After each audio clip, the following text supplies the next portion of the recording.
Conseil des ministres s'est réuni ce mercredi 1er juin 2016 au Palais du Peuple sous la très haute autorité de son Excellence M. Denis Sassou Nguesso, Président de la République, chef de l'État. Un seul point était inscrit à l'ordre du jour, à savoir la présentation par le ministre des Finances, du Budget et du Portefeuille public d'un projet de loi portant loi de finances rectificative pour l'année 2016. L'examen du projet de loi de finances rectificative par le Conseil des ministres s'est fait conformément aux prescriptions de l'article 144 de la Constitution du 6 novembre 2015, qui requiert l'avis préalable de la Cour suprême, ainsi qu'à celle de l'article 8 de la loi numéro 20/2012 du 3 septembre 2012 portant loi organique relative au régime financier de l'État. Invité à donner les grandes lignes du projet de loi de finances rectificative, M. Clément Mouamba, Premier ministre, chef du gouvernement, a rappelé que celui-ci avait pour objet la prise en compte des paramètres liés à la dégradation de l'environnement économique international, mais aussi la mise en place des institutions nouvelles et la mise en œuvre des priorités de l'action gouvernementale telles qu'énoncées par son Excellence M. Denis Sassou Nguesso, Président de la République, lors du Conseil des ministres du 4 mai dernier. Prenant à son tour la parole, M. Calixte Ganongo, ministre des Finances, du Budget et du Portefeuille public, a d'emblée rappelé les éléments qui motivent l'examen du projet de loi de finances rectificative pour l'année 2016. Ces éléments sont de trois ordres. Premièrement, la nécessité d'asseoir les nouvelles institutions prévues par la Constitution en prévoyant les ressources nécessaires à leur installation. Deuxièmement, la prise en compte de la modification du dispositif organique et opérationnel de l'action publique, caractérisé par l'apparition de la fonction de Premier ministre chef du gouvernement et par l'évolution récente de la structure gouvernementale.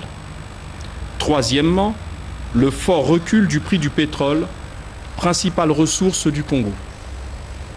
Le ministre des Finances, du Budget et du Portefeuille public a rappelé le contexte économique international morose, caractérisé par une baisse du taux mondial de croissance en 2016, illustrée notamment par la baisse de la croissance des économies émergentes, ainsi que par une évolution moins favorable de l'économie chinoise. Cette morosité ne sera, hélas, pas compensée par les prévisions de croissance des États-Unis d'Amérique, première économie mondiale, évaluée à un taux de 2,4% pour l'année 2016, malgré une inflation modérée, une situation relativement saine de leurs finances publiques et un marché de l'immobilier en amélioration. D'autre part, la zone euro, pourtant stimulée par la baisse des prix de l'énergie, celle des taux d'intérêt, ainsi que par la dépréciation de la monnaie, continue à être handicapée par les difficultés de la Grèce, de sorte que le taux de croissance devrait y être limité à 1,5% environ pour l'année 2016. Enfin, l'Afrique subsaharienne connaît également une croissance en baisse, autour de 3%, et ce, sous le coup de la conjoncture mondiale, ici décrite, ainsi que de la baisse des prix des matières premières. Pour en terminer avec l'environnement international, il est à relever que les pays de la CEMAC, Communauté économique et monétaire de l'Afrique centrale, dont le Congo est membre, devraient connaître une légère baisse de la croissance moyenne de leur produit intérieur brut, même si cette baisse sera heureusement atténuée par l'utilisation de quelques marges de manœuvre et par une anticipation du rebond attendu du prix du pétrole. Abordant la situation économique nationale, le ministre Nganongo a noté qu'en dépit d'un contexte difficile, le produit intérieur brut du Congo devrait connaître une croissance de 4,4% en 2016, en raison notamment de la légère augmentation de la production pétrolière générée par la mise en production fin 2015 du gisement dit Moho Nord, laquelle mise en production devrait passer pour notre production nationale de 89 millions de barils en 2015 à 94,125 millions de barils cette année. Cette augmentation de la production pétrolière ne compense malheureusement pas la forte baisse de son prix de vente, ce qui rend difficile l'exécution du budget de l'État exercice 2016. À ce stade, le Congo subit une forte chute des recettes pétrolières, lesquelles passent d'une prévision de 754 milliards de francs CFA dans la loi de finances initiale à 544 milliards de francs CFA actuellement. Pour ce qui concerne les ressources générées par la production pétrolière, le gouvernement table donc sur les hypothèses suivantes. Prix du Brent, 39,468 $ américains par baril. Prix du brut congolais, 35 $ par baril. Décote, 4,46 $.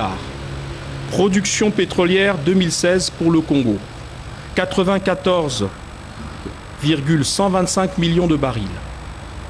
Cours moyen du dollar américain fixé à 600 francs CFA. Sur cette base, et en tenant compte des recettes fiscales hors pétrole, le projet de loi de finances rectificative prévoit des ressources budgétaires d'un montant total de 2121,5 milliards de francs CFA contre 2333,3 milliards de francs CFA dans la loi de finances initiale, soit une baisse de 10%. Les recettes des impôts et des douanes demeurent inchangées à 1046,6 milliards de francs CFA, et ce, notamment grâce à l'élargissement de l'assiette de la taxe sur les transferts de fonds, de la taxe sur le trafic des communications électroniques, ainsi que de la taxe unique sur les salaires. Les recettes courantes non fiscales se situent à 579,7 milliards de francs CFA contre 785,6 milliards de francs CFA dans la loi de finances initiale, soit une diminution forte de 35,5%. Les recettes externes demeurent au même niveau à 339,3 milliards de francs CFA, et ce, conformément à la mise en œuvre de notre partenariat stratégique avec la Chine. Quant aux charges budgétaires, établies sur la base de la recherche d'une plus grande efficacité économique, ainsi que celle de l'amélioration des services publics, leur montant s'élève à la somme de 2396 milliards de francs CFA contre 2607,9 milliards de francs CFA dans la loi de finances initiale, soit une contraction de 8,8%. La masse salariale supportée par l'État reste inchangée, à 410,1 milliards de francs CFA. Les dépenses de fonctionnement courant passent quant à elles de 319,5 milliards de francs CFA à 301,3 milliards, soit une baisse de 6%, matérialisant la volonté de l'État de donner l'exemple en réduisant son propre train de vie compte tenu de la conjoncture. Les dépenses d'investissement s'établissent à 1306,7 milliards de francs CFA contre 1510,5 milliards de francs CFA, soit une diminution de 15,6%. Il est à noter que, malgré la conjoncture délicate, le gouvernement entend maintenir un niveau d'investissement élevé, et ce pour permettre à l'État de soutenir l'activité économique et de continuer à jouer son rôle de stimulateur de la croissance de notre pays. Tenant compte de ce contexte difficile et sur la base des orientations données par son Excellence M. Denis Sassou Nguesso, président de la République, le gouvernement a décidé de mettre l'accent sur les priorités suivantes. La municipalisation accélérée du département de la Bouenza, la poursuite des travaux d'infrastructure déjà amorcés. Prenant la parole, son Excellence M. Denis Sassou Nguesso, président de la République, chef de l'État, s'est félicité du réalisme, de la pertinence et de la prudence des hypothèses qui ont servi de base à l'élaboration du projet de loi de finances rectificative. Il a cependant insisté sur la nécessité d'optimiser les ressources fiscales hors pétrole afin de tenir compte des aléas liés à la volatilité des cours du pétrole et a donné pour ce faire quelques pistes au gouvernement. Poursuivant son propos, le président de la République s'est projeté dans les prochains mois qui verront le gouvernement élaborer le projet de loi de finances pour l'exercice 2017. Il a rappelé son souhait de voir les ressources budgétaires désormais allouées aux grands projets susceptibles d'avoir une incidence sur la vie des Congolaises et des Congolais, et ce, conformément au rythme de mise en œuvre de son projet de société.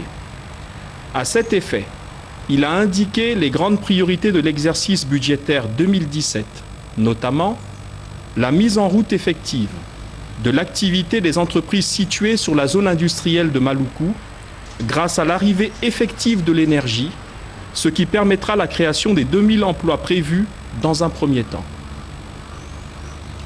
La construction du pont sur le Niari, qui va permettre la finalisation du grand projet de cimenterie situé à Yamba, département de la Bouenza, en permettant l'arrivée des gros équipements attendus, afin d'engager la production estimée à 1 million de tonnes de ciment chaque année.